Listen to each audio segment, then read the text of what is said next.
शेतकरी गजानन शेतकरी गट. गट दाबेड. हा.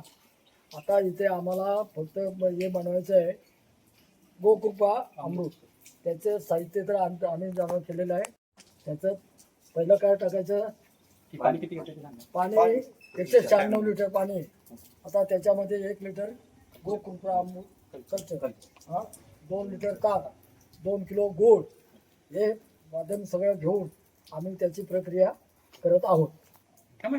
टाकताना आता या पाण्यामध्ये 196 लिटर पाणी आहे. त्याच्यामध्ये पहिला 2 किलो गूळ टाकतो. टाका.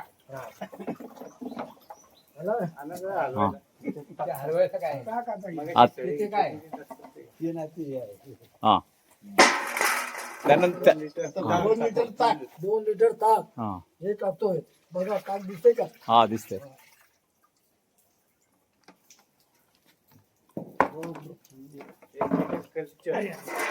हे 1 लिटर गोकृपा कल्चर.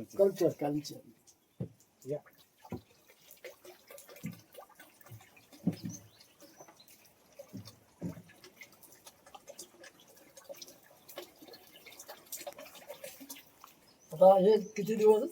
7 दिवस 7 दिवस हे आम्ही ठेवायचं आणि सकाळ संध्याकाळ 2 टाइम त्याला घड्याळाच्या काट्याप्रमाणे फिरवायचं आपलं पाठीने. 2 टाइम फिरवायचं आहे, सकाळचं संध्याकाळचं, घड्याळच्या काट्याप्रमाणे आणि उलट पण. नाही फक्त घड्याळाच्या काट्याप्रमाणे एकाच बाजूने फिरवायचं. एकच बाजू. बरं. 7 आम्ही दिवसानंतर हे कल्चर जेव्हा अमृत 2 टाइम बनवतो आपलं. तात्या हो. हे किती दिवस ठेवणार तुम्ही? हे 7 दिवस. हे त्यानं आता 7 दिवस झाल्याच्या नंतर हे पूर्ण तयार होणार. आणि अच्छा. मग प्रत्येकाला आम्ही हे करून 1 लिटर प्रत्येकाप्रमाणे आपण करणार. आता बघा जून महिना जुलै चालू झालाय. आता यूज करणार. आता याचा उपयोग असा आहे की भात शेतीला पण ते लावतो वेळी आता त्याचा उपयोग करता येतो. त्याने 1 लिटर पाण्यामध्ये प्रत्येक शेतकऱ्याने याची बॉटल न्यायची आणि आपल्या ड्रममध्ये बनवून त्याच्यामध्ये आपलं रोपं भिजवून ती लावायची.